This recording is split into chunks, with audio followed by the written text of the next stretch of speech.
Shalom. Assalamualaikum warahmatullahi wabarakatuh. Om Swastiastu, Namo Buddhaya, salam kebajikan. Lewo. Yang saya hormati Bapak Ketua Umum PBID, Dr. Muhammad Adi Kumaidi, spesialis ortopedi. Yang saya hormati Bapak PJ Wali Kota Sorong, Bapak Jos Yarangga, APIMM. Yang saya hormati Bapak Kepala Dinas Kota Kesehatan Kota Sorong. Yang saya hormati Bapak Kepala Dinas Kabupaten Sorong, Kepala Dinas Kesehatan Kabupaten Sorong. Yang saya hormati Bapak Kepala Dinas Kesehatan Raja Ampat. Yang saya hormati Bapak Kepala Dinas Kesehatan Kalimantan. Terima kasih sudah hadir di acara pelantikan pengurus di cabang Sorong periode 2022-2025. Yang saya hormati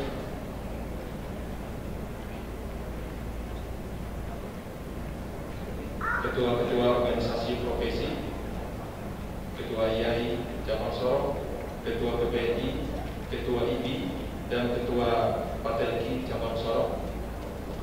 Yang saya hormati para direktur rumah sakit se-Sorong Raya, dan juga yang saya hormati Kepala BPJS cabang Sorong. Terima kasih sudah hadir. Dan juga yang saya hormati dan juga saya kasihi teman-teman dokter yang sudah hadir pada acara kita pada pagi hari ini. Di kesempatan yang sangat berbahagia ini kita bisa berkumpul, saling bersilaturahmi dari berbagai daerah. Terima kasih. Dan saya mengucapkan terima kasih juga kepada Ketua Panitia Dr. Griff Spesialis Mata yang sudah luar biasa mempersiapkan semuanya, mulai dari rangkaian kegiatan kita hari ulang tahun ini. Salah satunya adalah pelantikan kita pada hari ini, dan Dr. Griff dan juga seksi-seksi yang ada sudah bekerja beberapa hari yang lalu. Kegiatan-kegiatan yang sudah kita lakukan mulai dari bakti sosial, dan juga hari ini pelantikan, dan juga nanti akan ada donor darah secara menyeluruh seluruh Indonesia, dan juga nanti ada jalan santai. Dan semua teman-teman seksi panitia, saya mengucapkan terima kasih.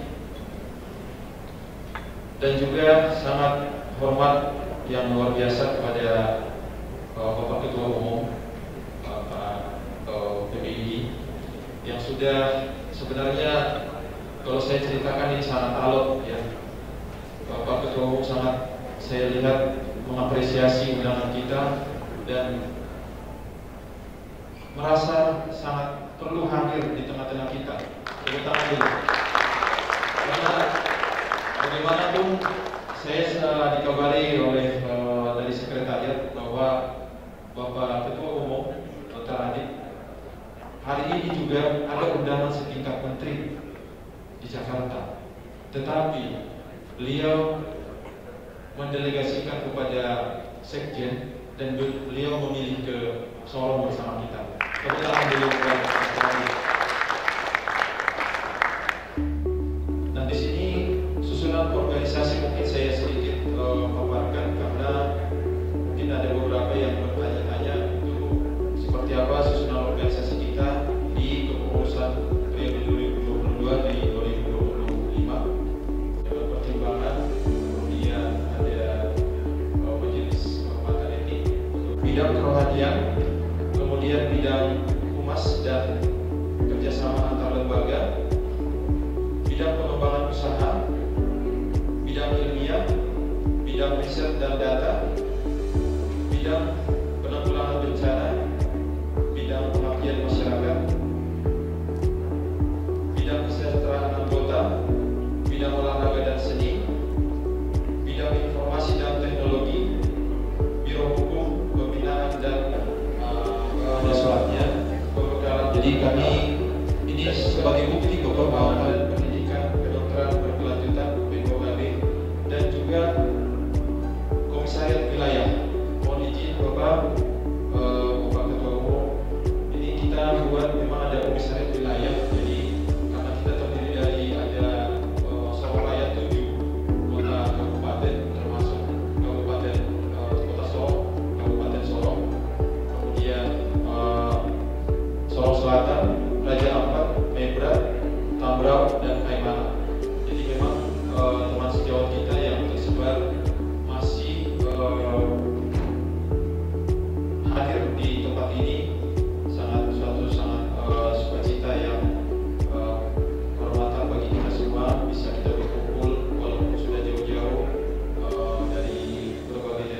Cirebon.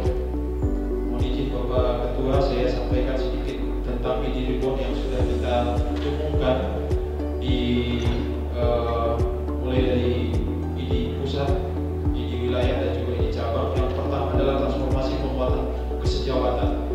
Ya, dari ini sudah juga di untuk kesejawatan kita akan kita perkuat, kita pererat supaya kita semakin solid. Dalam kemudian jalan santai nanti tanggal 29 nanti kita pusatkan di RSUD Selebi Solo. Kemudian ini baksos kita di Kabupaten Sorong yang kita pilihkan, tetapi ini bukanlah suatu akhir, tetapi di kota Sorong dan dari mana Sorong Raya yang mencakup PD cabang Sorong kita bersedia. Demikian penyampaian saya pada pagi hari ini. Apabila ada kata dan sikap yang kurang dan perilaku, mohon dimaafkan. Terima kasih. Selamat pagi. Kami ucapkan sekali lagi terima kasih kepada Ketua ID Cabang Sorong yang telah menyampaikan sambutan. Sambutan yang ketiga yaitu oleh Ketua Umum PPID. Untuk itu kepada Dr. Muhammad Adil Kuwaidi SPOT kami persilakan. Assalamualaikum warahmatullahi wabarakatuh. Salam, Om Swastiastu, Namo Buddhaya, salam kebajikan. Selamat pagi, salam sejahtera. Yang saya hormati Bapak PJ Wali Kota, Bapak Jos Syarangga, Pak Kombida, Dinas Kesehatan yang hadir pada kesempatan pagi hari ini, Kepala Dinas Kesehatan Sorong, Kepala Dinas Kesehatan Keimanan, Kepala Dinas Kesehatan Raja Ampat. Jangan lupa juga ya, yang saya hormati pengurus ID wilayah Papua Barat yang hadir pada kesempatan pagi hari ini, dan tentunya yang saya banggakan Ketua ID Cabang Sorong beserta seluruh jajaran pengurus yang dilantik pada pagi hari ini. Selamat mengemban amanah, selamat juga untuk menjadi tempat curhatnya para anggota. Kalau jadi pengurus, apalagi jadi ketua, harus siap mendapatkan curhatan, siap dibully juga oleh anggota. Karena anggota pasti ingin merasakan keberadaan organisasi, maka kita sebagai pengurus tentunya mempunyai tanggung jawab bagaimana anggota benar-benar merasakan keberadaan menjadi anggota Ikatan Dokter Indonesia. Karena eksistensi, legasi daripada organisasi itu bukan disampaikan, dijelaskan oleh pengurus saja, tapi itu dijelaskan juga oleh anggota. Pada kesempatan kali ini tentunya kami mengucapkan terima kasih juga kepada Bapak PJ Wali Kota yang hadir menyempatkan pada pagi hari ini beserta Kombida.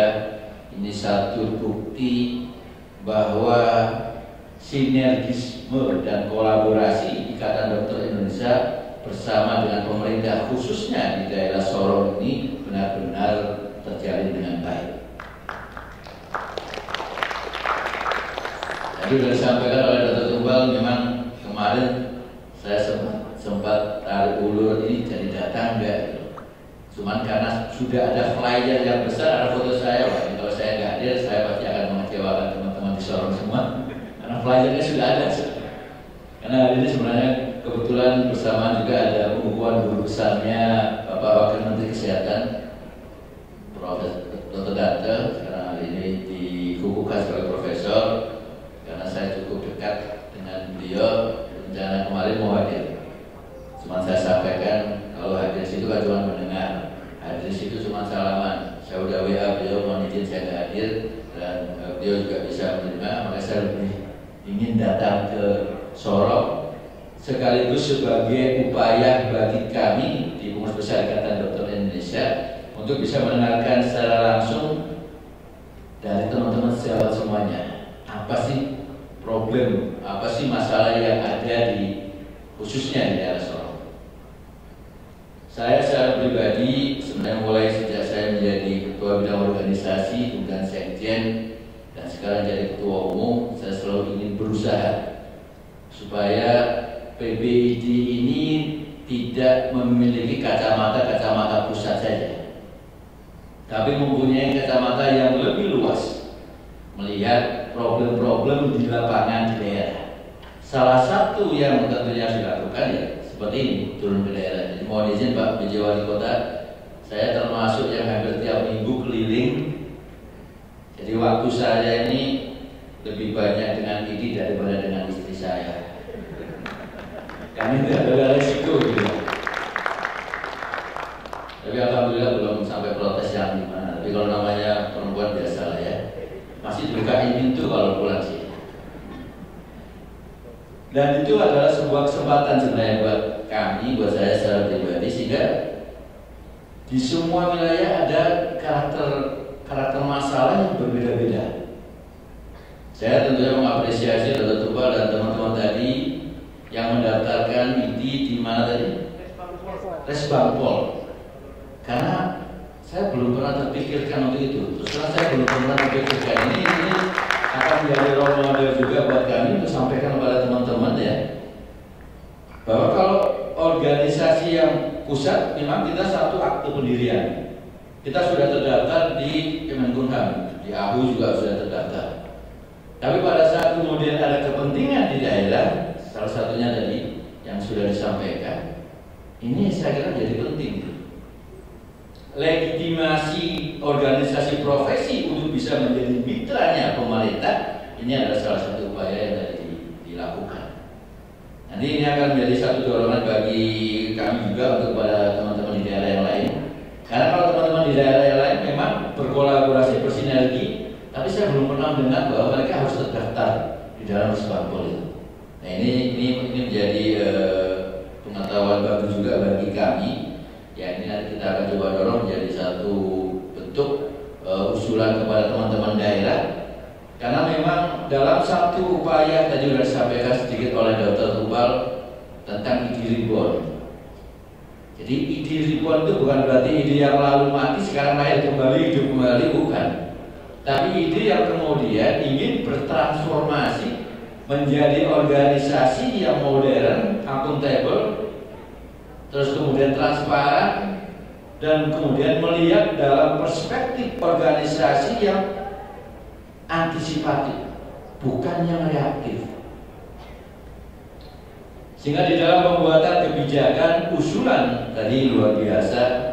Di cabang Sorong dengan kepengurusan baru ini sepertinya semangatnya luar biasa. Mari kita apresiasi, tepuk tangan buat semua teman-teman cabang Sorong.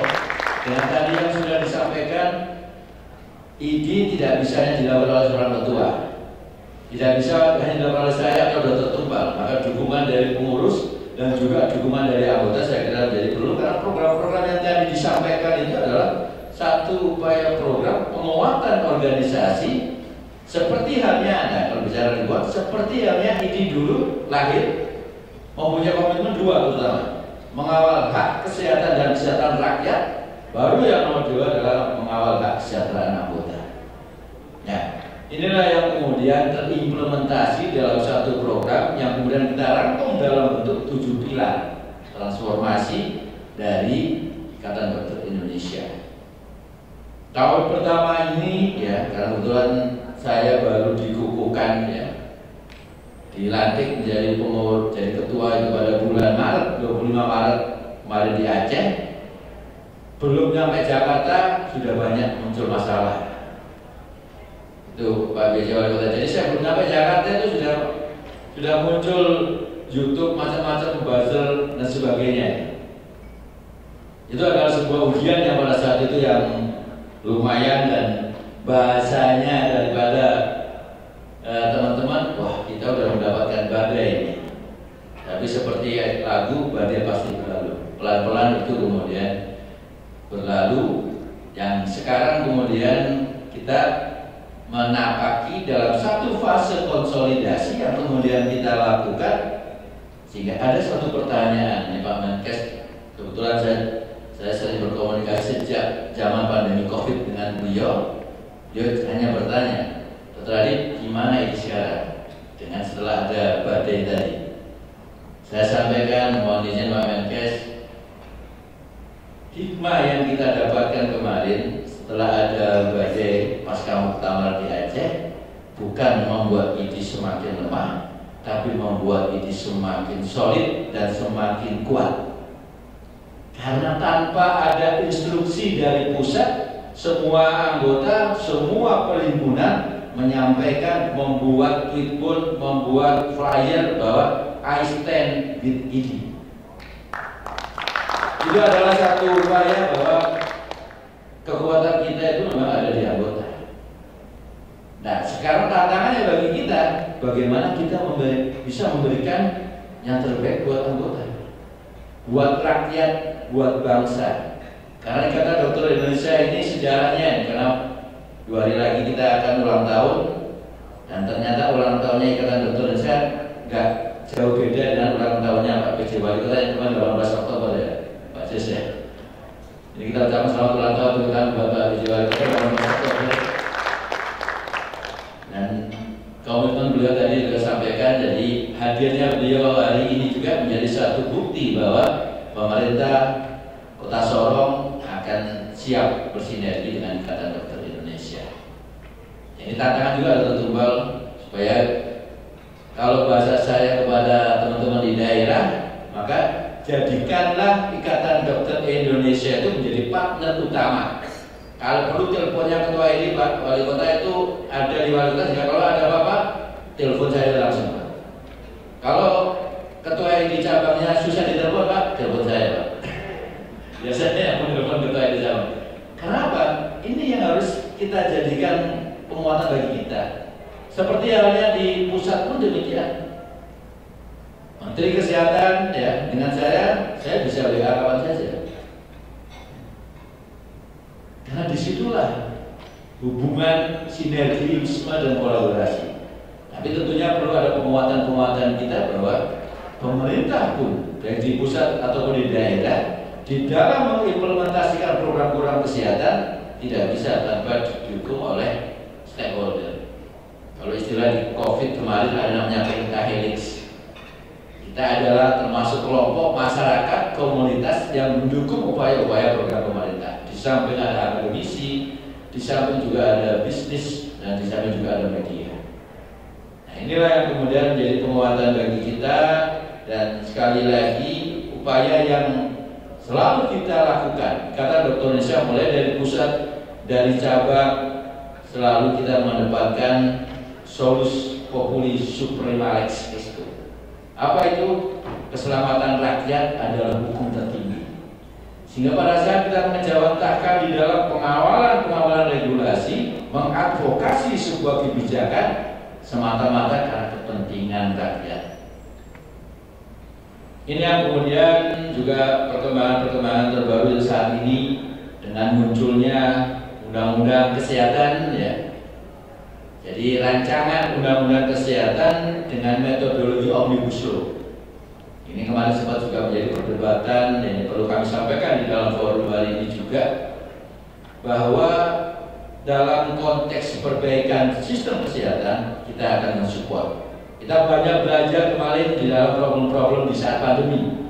Bagaimana ketahanan obat alkes di Indonesia, bagaimana terkait dengan pelayanan kemampuan SDM di seluruh wilayah Indonesia yang berbeda-beda, dan bagaimana pada saat itu sampai terjadi kekurangan oksigen dan sebagainya. Maka perlu ada upaya perbaikan di dalam sistem kesehatan nasional. Belum nanti kita bicara juga masalah sistem pembiayaan. Belum bicara juga mengenai sistem pendidikan dan sistem pelayanan. Nah, ini yang memang kita perlu perbaiki. Tetapi, di dalam penguatan sistem kesehatan nasional tidak perlu kalau kemudian kita sampai merubah sistem internal profesi yang sudah berjalan dengan baik. Apa itu sistem internal profesi? Ada namanya undang-undang praktek kedokteran, ada namanya undang-undang keperawatan, ada namanya undang-undang kebidanan, ada namanya undang-undang tenaga kesehatan yang sudah existing membantu negara pemerintah di dalam pengelolaan SDM. Kenapa ini perlu saya sampaikan? Karena kemarin bocoran yang muncul itu Pak PJ Wali Kota, di dalam Undang-Undang Kesehatan Omnibus Law ada 9 undang-undang yang kemudian dinyatakan tidak berlaku. Tapi ini masih draft. Waktu kami tanya bocorannya dari mana, DPR bilangnya, oh bukan dari kami. Kemenkes juga bilang bukan. Jadi ini masih ya belum firm. Dan ini kemarin langsung dibuat rapat terbatas di istana karena ternyata Pak Presiden juga nggak tahu ini munculnya dari mana. Tapi itu kemudian kita sampaikan pada saat kemudian muncul ada penghapusan undang-undang sudah berlaku saat ini di dalam praktek kedokteran, di dalam perawatan, maka apa yang kemudian kita lakukan selama ini? Ya karena undang-undang praktek kedokteran itu 2009, undang-undang perawatan baru 2018 kalau tidak salah, bersama dengan undang-undang pidana. Undang-undang tenaga kesehatan sekitar 2013. Mereka sudah bergulir, sudah membuat sebuah sistem di dalam pengelolaan anggotanya dengan penguatan SDM, melakukan pembinaan yang jujur tidak atau tanpa ada anggaran yang sudah dianggarkan dari pemerintah pusat. Anggaran pengelolaan yang dilakukan oleh organisasi sendiri, dan itu adalah dalam satu bagian kita untuk membantu negara. Tapi pada saat itu kemudian ingin dihapuskan, maka yang kita khawatirkan sistem yang tadi sudah dibuat, yang sudah existing, maka ini juga akan kemudian menjadi kacau kembali. Nah ini yang kita harapkan. Kemarin juga beberapa kali kita sounding ke DPR, terakhir kita sounding ke Menko Polhukam, tolong ini dibuat penguatan. Kalaupun kita mau membuat undang-undang kesehatan, perubahan di dalam sistem kesehatan nasional, kita akan support, tapi jangan menghapuskan undang-undang yang sudah existing, terutama yang berkaitan dengan praktek kedokteran, keperawatan, kebidanan, dan tenaga kesehatan. Kemudian isu yang berikutnya juga, ini yang tadi saya sampaikan Pak Wali Kota, ini yang agak ramai mengenai gagal ginjal akut. Kemarin dipakai istilah AKI, acute kidney injury, tapi langsung diprotes. AKI itu angka kematian ibu. Nanti ramai jadinya, ini AKI naik, ini lagi ada target penurunan AKI angka kematian ibu. Nanti jadi akhirnya pakai istilah mereka kan gampang ya. Dan gangguan gagal ginjal akut ya, yang itu kemudian menjadi satu perhatian. Satu sisi pada saat kemudian bicara Kemenkes bicara dilarang atau menghindari minuman obat yang dalam formula sirup, kemudian muncul ada sekian obat yang dilarang, dari Badan POM ada muncul 5. Nah ini kan membuat bingung masyarakat. Sehingga kemarin sore kita ikut rapat bersama dengan Menko PMK, dipimpin oleh Deputi dari Menko PMK. Maka informasi, saya sampaikan, informasi harus satu pintu. Satu. Yang kedua, problematika terkait dengan ini ethylene glycol ya. Ini adalah satu faktor yang tidak terlepas dari unsur dari industri dan perdagangan. Jadi Kementerian Perdagangan juga harus ikut melakukan upaya-upaya pencegahan. Sehingga kemarin kita koordinasikan dan saya sampaikan kalau dari kami dari organisasi profesi IDI, IDAI bersama juga dengan Ikatan Apoteker ya, bersama dengan juga yang lain yang terdepan. Jadi yang menghadapi masalah di depan itu adalah para dokter. Tadi pagi kita sudah diskusi ya, teman-teman dokter anak saya yakin pasti diteleponin pasien-pasiennya, saya udah terlanjur minum sirupnya. Nah, mudah-mudahan Pak Wali Kota nggak ada tuntutan. Mudah-mudahan, karena di Gambia sudah ada tuntutan soalnya. Mudah-mudahan ini kemarin ada suara-suara yang mencoba untuk menuntut, tapi kita coba menetralisir. Tapi yang paling penting yang juga kita harus sampaikan bagi kami di Ikatan Dokter Indonesia, jangan sampai kita juga memberikan kepanikan pada para pasien-pasien kita, terutama ibu-ibu. Kalau udah ibu-ibu bergerak repot. Kalau udah gerakan mama itu lah ini udah bahaya ya. Makanya dari pengurus ini kan banyak mama. Nah itu karena mama ini dikuatkan di dalam ininya, karena anggota ini sekarang memang masih banyak lagi loh. Tapi mahasiswa kedokteran banyak perempuan, jadi siap-siap nanti ketua ID pun juga bisa perempuan. Karena kalau ketua PBID belum pernah perempuan, ya belum pernah. Mudah-mudahan nanti bisa, karena jumlah anggota perempuan lebih banyak sebenarnya. Nah, ini yang kemudian jadi PR bagi kita, dan upaya koordinasi yang terus-menerus dilakukan antara pengurus besar, wilayah, dan cabang ini menjadi sangat penting. Kepanjangan tangan kebijakan dari pusat tentunya ke wilayah dan cabang. Kalau PB-nya aktif, wilayahnya nggak aktif, jadi susah. Jadi semuanya harus bergerak. Saya tadi lihat Dr. Tupas sudah sampaikan, dan ini menjadi satu alarm bahwa insya Allah Sorong ke depan semakin lebih aktif dan semakin baik. Tinggal nanti mohon izin mungkin Dr. Jan tadi, wilayahnya Dr. Jan ya, wilayah segera bermuswil, bertransformasi untuk kemudian bergerak juga, karena kepentingan kita sekali lagi bukan hanya kepentingan para dokter, keberadaan dokter di organisasi Ikatan Dokter Indonesia ini sangat dibutuhkan oleh rakyat, oleh bangsa, dan oleh negara. Atas sambutan yang diberikan, dan mudah-mudahan di dalam kesempatan kali ini juga, kalau ada hal-hal yang nanti ingin disampaikan, tadi pagi sudah kita diskusi, kalau ada hal yang lain disampaikan, monggo, mungkin itu akan bisa menjadi satu rujukan bagi kami untuk kita bisa advokasi. Demikian, terima kasih. Assalamualaikum warahmatullahi wabarakatuh. Terima kasih kembali disampaikan kepada Ketua Umum PB Pusat yang sudah memberikan kita sambutan. Diinformasikan kepada teman sejawat dan undangan yang memiliki kendaraan dengan nomor PB 1803 SD, mohon kerjasamanya dengan security hotel, sebab ada kendaraan yang lain yang akan keluar dari mobil di belakang mobil saudara.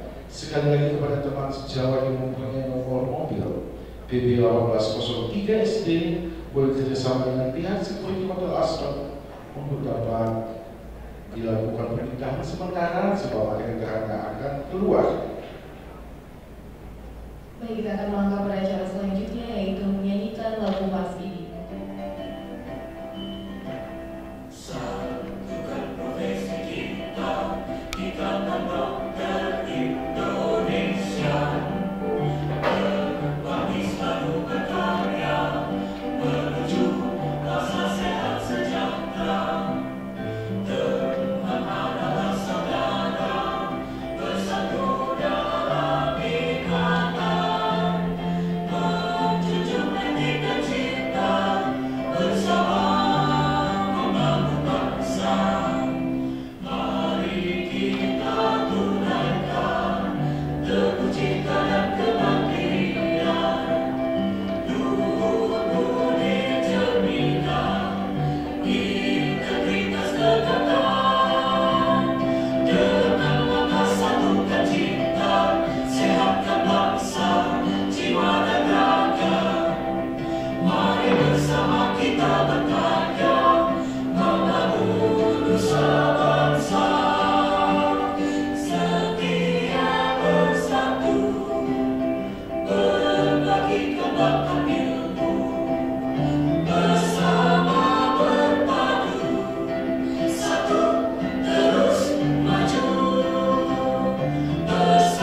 kita mengucap syukur kepada Tuhan atas terlaksananya pelantikan pengurus Ikatan Dokter Indonesia cabang Sorong pada saat ini. Dan izinkanlah saya berdoa menurut kepercayaan Kristen Protestan, dan dengan penuh kasih biarlah Bapak Ibu sekalian dengan iman kepercayaan yang lain, marilah sama-sama kita bersyukur, kita berdoa. Mari kita berdoa.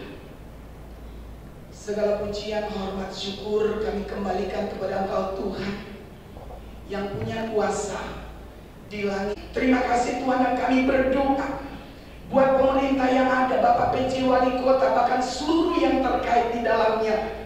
Seperti apa yang sudah diutarakan tadi, pemerintah adalah mitra bagi kami.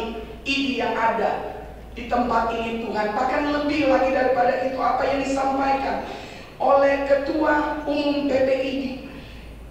Mitra itu dia dijadikan sebagai partner utama, atau ini itu menjadikan partner utama dari pemerintah yang ada.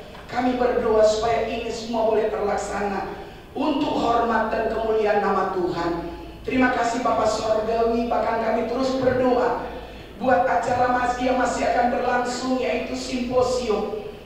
Terima kasih Tuhan, biar benar-benar ini cabang Sorong ini terus mengupdate dan mengupgrade setiap keilmuan yang ada, sehingga benar-benar pelayanan yang kami lakukan itu sesuai dengan keadaan pada saat ini. Terima kasih Tuhan, dalam nama Tuhan Yesus Kristus kami berdoa dan bersyukur. Haleluya, amin. Hadirnya yang sudah membawa kita di dalam doa. Hadirin dan budaya yang kami hormati, demikianlah keseluruhan rangkaian acara pelantikan pengurus IDI Cabang Sorong 2022 hingga dengan 2025. Transformasi karya inovasi, semangat kesejawatan, berbakti bagi negeri, dan mengabdi untuk rakyat adalah tema IDI ke depan bagi masyarakat dan bagi kita teman sejawat untuk tetap melayani dengan penuh kasih. Oleh karena itu, sekali lagi kami mengucapkan terima kasih kepada undangan yang sudah bersama-sama di dalam rangkaian acara ini. Dan kepada Bapak PJ Wali Kota, kami juga berkenan mohon kiranya masih berkesempatan untuk bersama dengan kami atau meninggalkan tempat ini. Kami mengucapkan terima kasih, Tuhan memberkati, selamat tetap berkarya buat Kota Sorong dan buat Provinsi Papua Barat. Terima kasih, selamat siang. Serta pengurus pusat PBID mengucapkan terima kasih kepada semua undangan, mulai dari Kota Sorong, Kabupaten Sorong, Raja Ampat, Manokwari, Kalimantan, Sorong Selatan, dan Tabanan siang hari ini. Dan kepada saudara-saudara, sebelum kita masuk pada rangkaian acara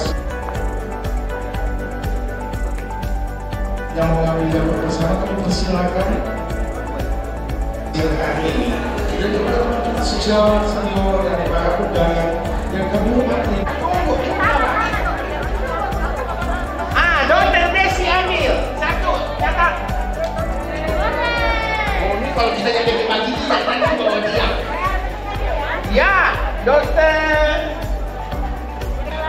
Dok, ini kalau pakai glowing sampai bagi gila.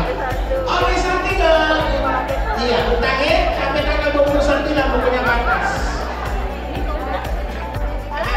Apa senior? Apa? Ya boleh. Baik. Tidak mau ya, intinya. Tapi ini rumah sakit ada kayu. Kayu. Terima kasih. Kita bersama orang ini. Oh, dokter Rio, main di rumah ada buku kayu. 75.000 rupiah. Iya. Iya. Tulis. Dokter Rio. Oke dok, makasih dok. Siap ada. Harus.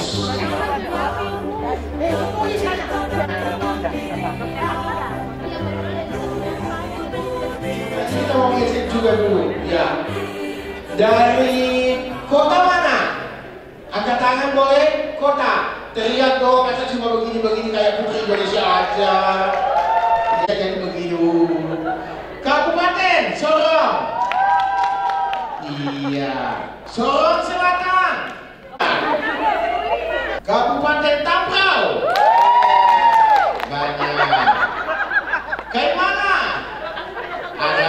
Luar biasa. Sekarang yang terakhir, main bro. Kami persilakan yang terhormat Dr. Muhammad Asad Hamzah untuk dapat memandu sesi ilmiah yang kedua. Kami persilakan. Oke, tentu saja kita panggilkan Dr. Diki Kuncoro, spesialis ortopedi, master hukum dan MKG pada traumanya masih high energy injury, minimal moderate energy injury. Yang harus pertama kali dilakukan adalah ATLS, ya, thermal support, paling survey dulu, tetap ABC ya, airway, sistem kontrol, kemudian breathing ventilasinya seperti apa, situasinya seperti apa, disabilitasnya seperti apa. Karena teman-teman walaupun patahnya ada di paha, walaupun problemnya ada di pelvis, itu bisa mempengaruhi semuanya, itu harus dikerjakan dulu. Ya, ini ada iklan sedikit. Kemarin saya dapat di grupnya ini ada ATS tanggal 9 Desember dekat. Itu nih di Jayapura kalau nggak salah. Teman-teman yang belum, silakan daftar. Maaf yang di sebelah kanan Pak, perhatian saya agak ke kiri sedikit karena dia kirikannya seger. Kalau nggak cukup, saya rasa teman-teman masih bisa kontak saya atau teman-teman konsultasi. Ya, terima kasih. Selamat siang.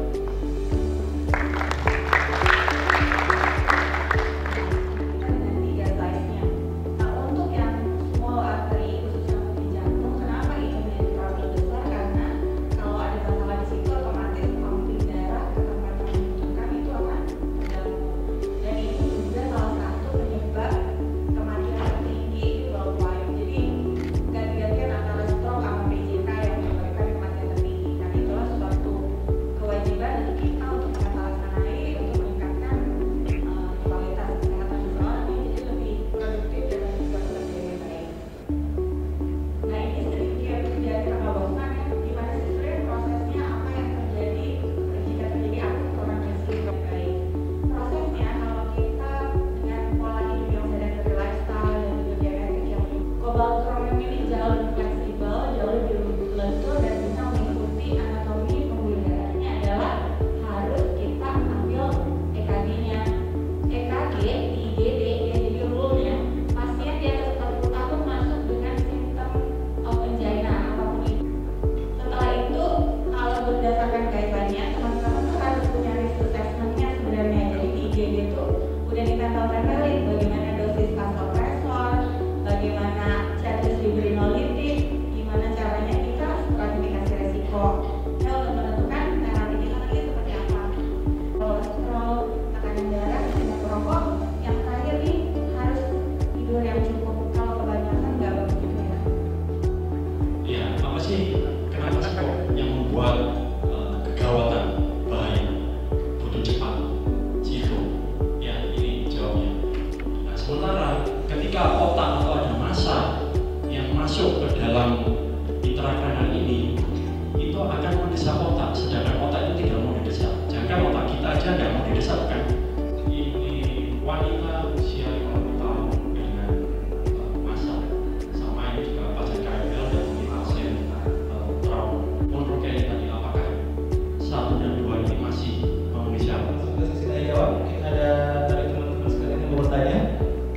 Pada saat pemasangan bidai dok, ada misalkan kasus fraktur pada ekstremitas, apakah ada posisi-posisi tertentu yang harus kita perhatikan dalam pemasangan bidai, ataukah pemasangan bidai itu harus kita rekatkan atau tempelkan di area aksial tubuh? Saya pernah baca juga terkait dengan deforming muscle soalnya.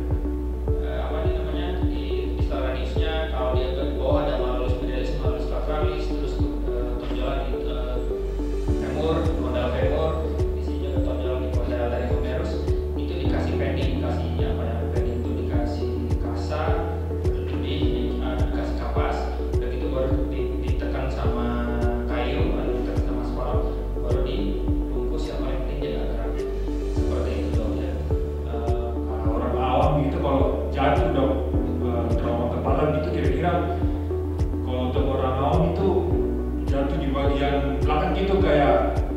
parah gitu dok daripada jatuh trauma di bagian frontal gitu. Apakah memang benar?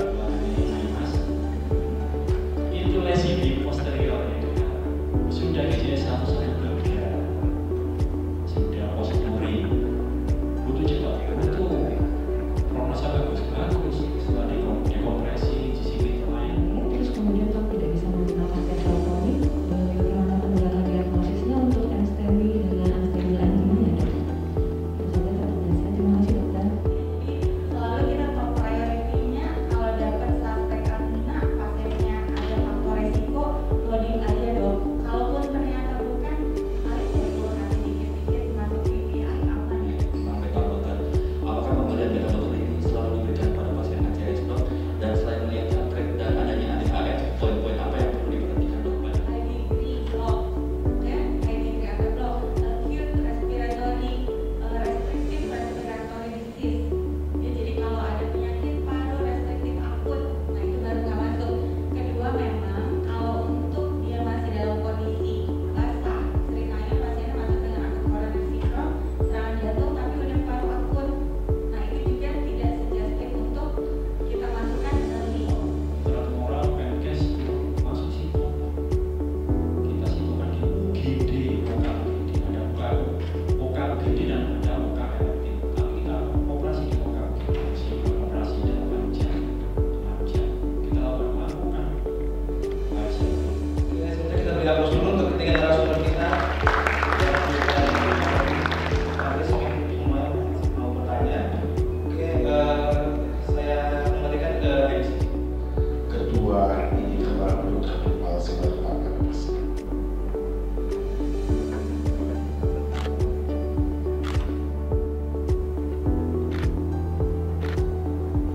terima kasih kembali dan kami persilakan duduk kembali. Hormati, selesai sudah untuk sesi yang kedua. Kita masih ada satu sesi lagi, tapi waktunya juga cukup singkat dan sebelumnya masuk ke sesi yang terakhir, kami persilakan buat teman-teman sejawat dan undangan boleh mencicipi snack sore kita yang sudah tersedia di belakang teman-teman sejawat. Kami persilakan untuk menjawab diri masing-masing. Iya dokter, dari Ada banyak. Oke. Penting atau sampai tanggal 29. Barang-barang sesi usaha dana kami persilakan kepada yang disediakan oleh panitia hanya sekitar 20. Persilakan kepada moderator kita membantu acara sesi dunia yang ketiga yang terakhir. Kami persilakan. Presentasinya, waktunya sekali ini silakan.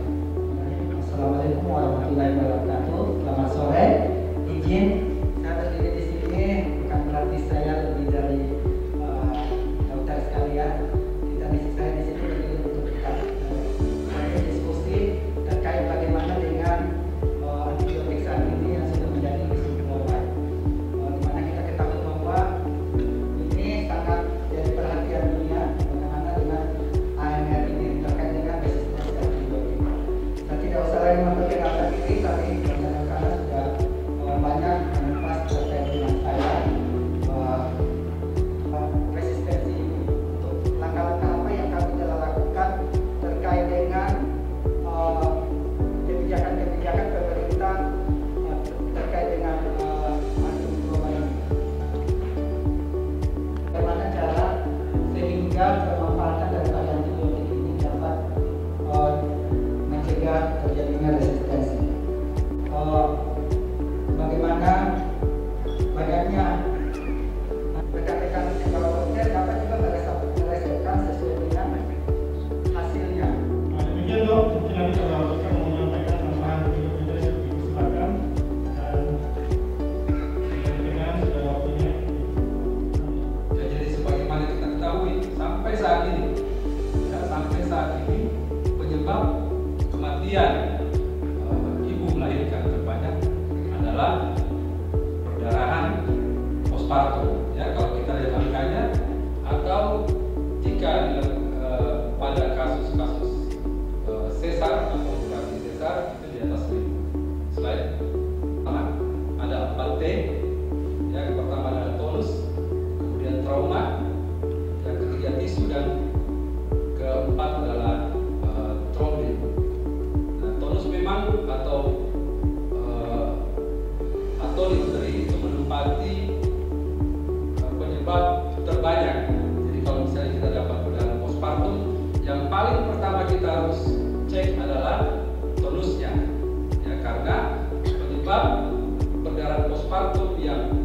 paling banyak adalah tonus. Jadi tonus yang di awal yang kita harus cek dulu. Kalau tonusnya bagus, baru kita melangkah ke faktor selanjutnya. Selain cara, ya ada yang menggunakan berapa kasa yang sudah habis, ada yang melihat berapa underpaid yang sudah penuh, ya, jadi kita bisa lihat dari situ. Tapi yang kalau tanda vitalnya nanti sudah cepat, sudah masuk ke shock, itu kita sudah harus menangani segera. Tidak, kita ABC-nya jangan lama-lama kita nilai. Kalau boleh dilakukan simultan. Makanya persalinan pertolongan kegawat daruratan di obstetri itu jangan satu orang, asur tanda vitalnya, ya ada yang melakukan yang sudah harus siap-siap, jadi sudah harus aware dari awal. Selamat sore.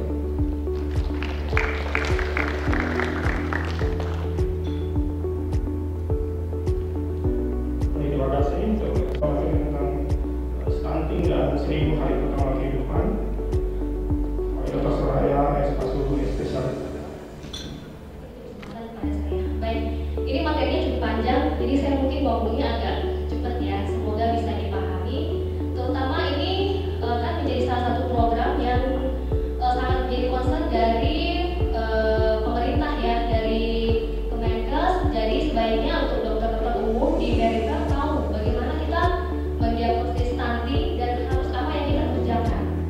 Oke, jadi sebenarnya temanya cuma stunting, tapi saya tambahkan lagi 1000 hari pertama masa kehidupan. Ada yang pernah dengar 1000 HPK di sini, dokter-dokter? Oh sudah ya, sudah pada tahu semua. Kemudian yang kita dapat setelah kita memplot di grafik pertumbuhan dari tinggi badan anak terhadap usia. Jadi kurang dari minus 2 standar deviasi, maka diagnosisnya adalah stunting. Sedangkan stunting sendiri adalah kondisi di mana terjadi gangguan pertumbuhan dan perkembangan pada anak yang diakibatkan karena kekurangan nutrisi ya. Jadi stunting itu adalah stunting yang diakibatkan karena kekurangan nutrisi, infeksi berulang dan kurangnya stimulasi dalam jangka waktu yang berkepanjangan. Jadi di sini terkait apakah semua anak pendek itu dikatakan stunting? Tidak ya. Oke, terima kasih atas perhatiannya dokter-dokter sekalian. Mohon maaf kalau seperti kereta api karena materinya banyak. Saya takut tidak tersampaikan materinya. Ya, supaya ini juga penting sih untuk teman-teman di puskesmas yang di kelas 1. Oke, terima kasih.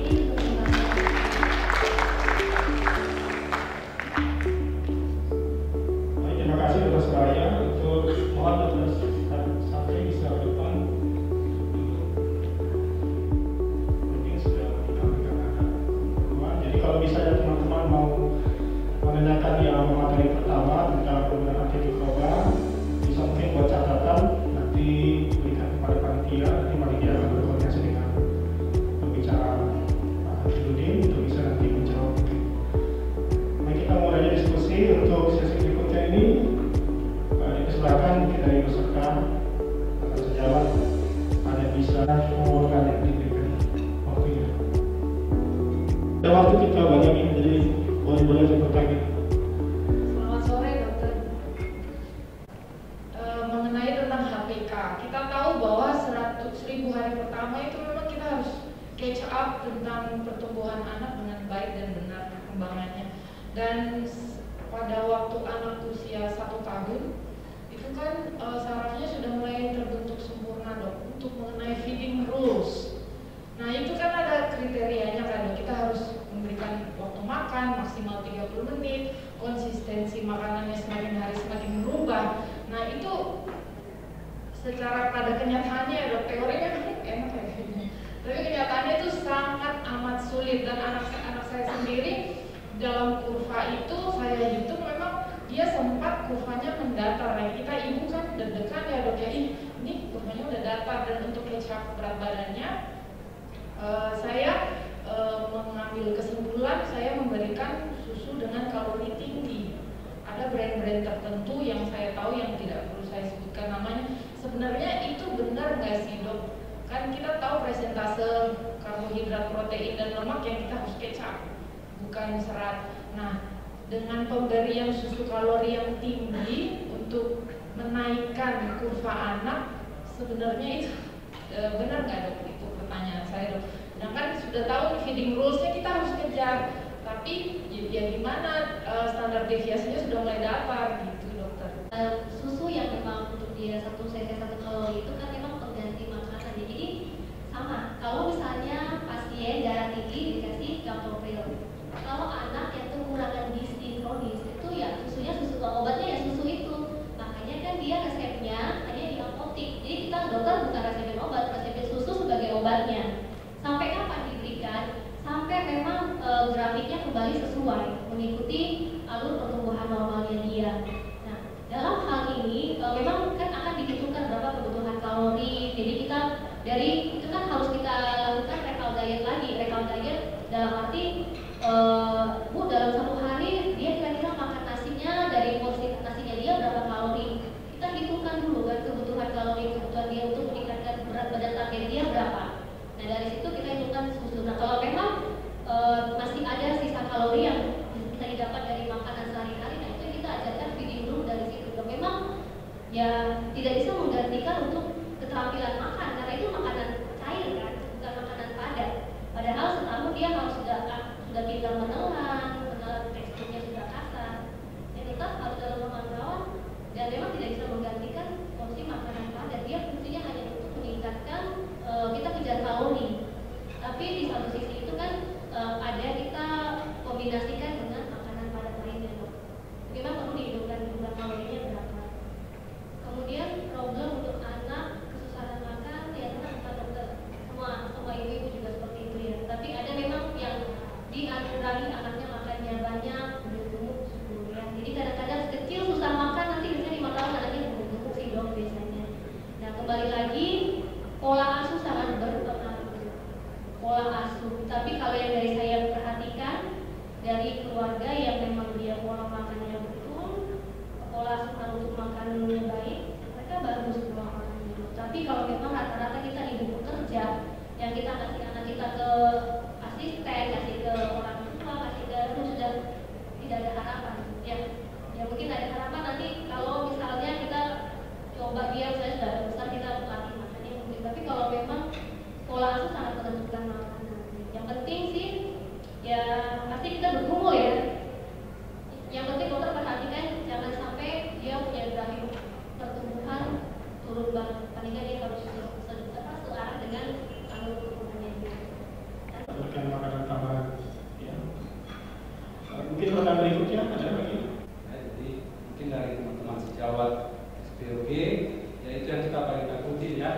Tertil ya, mungkin kalau kita sudah dapatkan apa di samping terus, tapi itu bisa menyebabkan fistal. Jadi mungkin teman-teman di puskesmas selain pemasangan balon kateter agak susah, sekarang juga ada balon kateter dari Darwin ya, yang memang satu paket.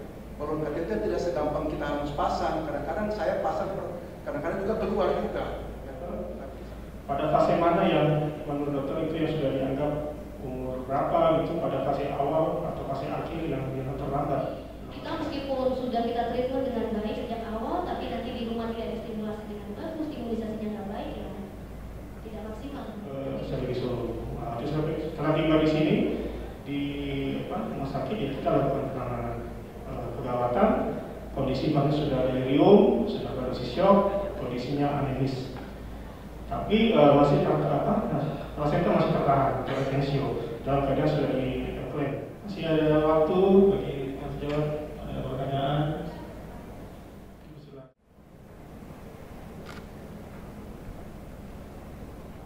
Kali itu 2, oke. Menandakan berakhir pula seluruh rangkaian acara pada hari ini. Kiranya acara simposium dan pelantikan pengurus ID Cabang Sorong Masa Bakti 2022-2025 senantiasa membawa manfaat untuk kita semua, dan bagi para dokter yang telah dilantik sebagai pengurus tadi, kiranya bisa membawa kebaikan dan berkat tidak hanya untuk ID, tetapi juga untuk seluruh masyarakat se-Sorong Raya. Kami juga mengucapkan terima kasih kepada Stendo, Interbat, Klinik Prodens, Klinik Indiraya, Rumah Sakit Maleo, Rumah Sakit Herlina, Rumah Sakit Pertamina, Klinik TSNTS Pharma, Simex, Chandra, dan Falbum yang telah mensponsori kegiatan pada hari ini. Akhir kata, kami mengucapkan permohonan maaf jika ada kesalahan dalam tutur kata dan menimbulkan ketidaknyamanan pada kegiatan berlangsung. Selamat sore dan sampai jumpa di kegiatan ini berikutnya.